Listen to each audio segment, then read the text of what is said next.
welcome to my channel. So today we will be making Maqlooba. First up, in making Maqlooba, of course we will need our one whole chicken, and I sliced it already into 8 pieces. Next step, we'll put on 2 tablespoons yogurt, and then our garlic, 1 tablespoon of garlic, of cumin,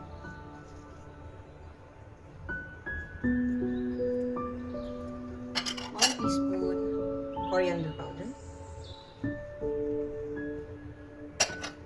then half a teaspoon of turmeric powder, half of a lemon juice,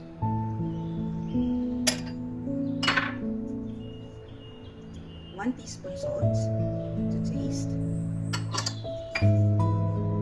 and 1/4 teaspoon paprika.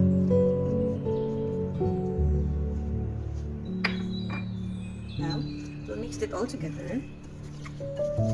Make sure that all the chicken is coated with our spices. Then we will be chopping up our vegetables. We'll start with our eggplant, just half an inch thickness.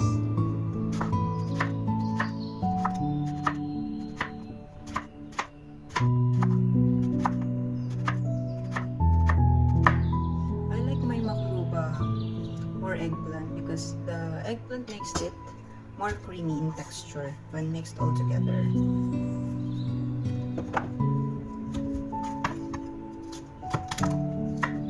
Cauliflower. We'll just remove this small pieces.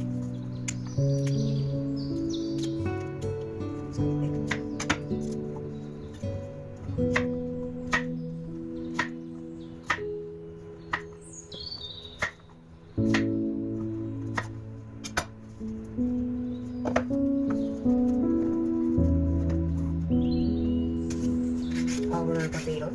So we will peel it out. Slice it to the same size we slice our eggplant.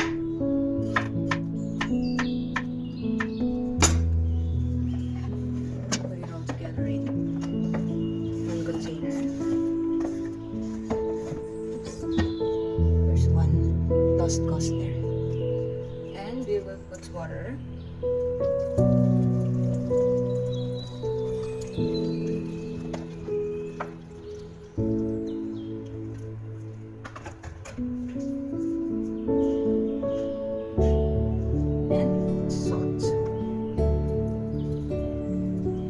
This is going to be soaked for about 2 to 3 minutes, and let it remove the bitterness of the vegetable, and then we will drain it out. We will dry it up before we will fry.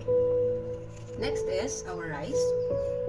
So I washed the rice here already. This is 2 cups. So we'll pour it in our container. We'll put on water. We will just soak it for about 30 minutes. So in a hot pan, we will put the oil and the butter. Add in garlic. Till it becomes a little golden.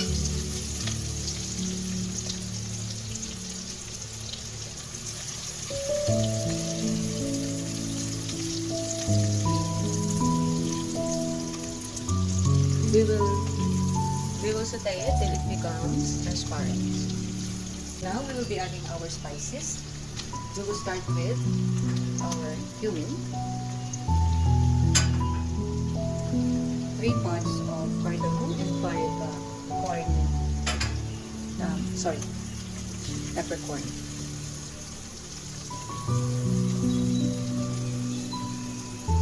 And then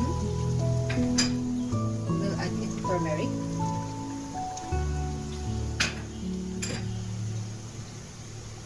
7 spices,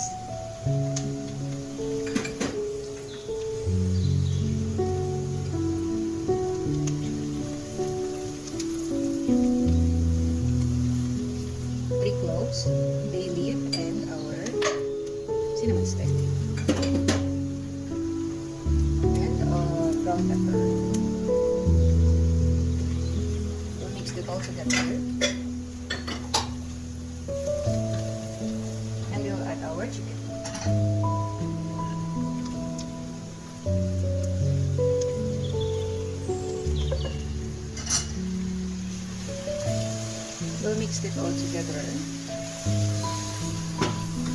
so that the spices will be equally distributed to our delicious chicken. Let's cook for a while and cover it for about 3 minutes.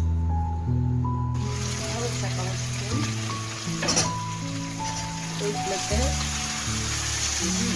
When it becomes golden brown this way, we will add in our water. Water in. Lid close and let it boil and simmer. Let's proceed with frying our potatoes and cauliflower and eggplant. So first is our cauliflower. Add oil there. Boil it one by one. Cook it one by one. And our potatoes. Keep spacing. We will mix it.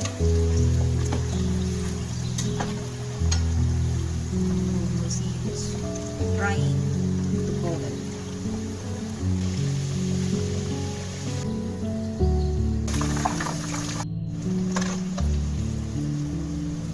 Sprinkle salt. We'll remove the chicken.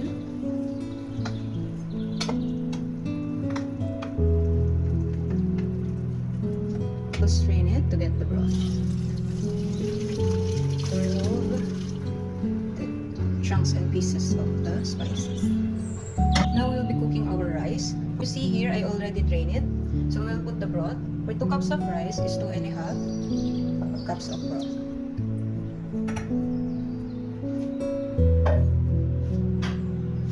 Stir it to level it better.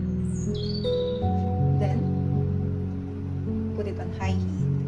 Water has dried up. We will have to lower the heat and to let the rice cook better. Now we will grease the pan.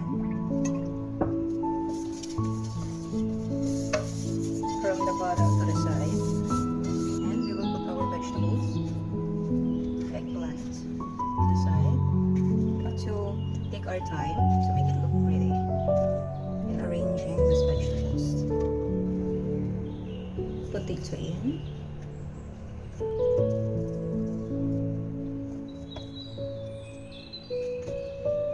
Our cauliflower.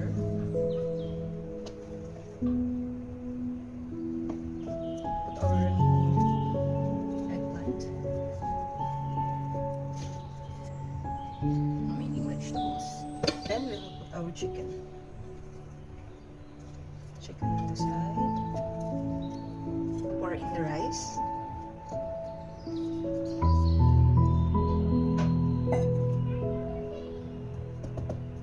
We will get our potato masher. I wrapped it in foil and we will press it down. All of the sides to even out the surface. And tuck all in. Make it firmly. As we press it all up, we will cook it back to our stove in low fire for about 5 minutes. We'll put our garnish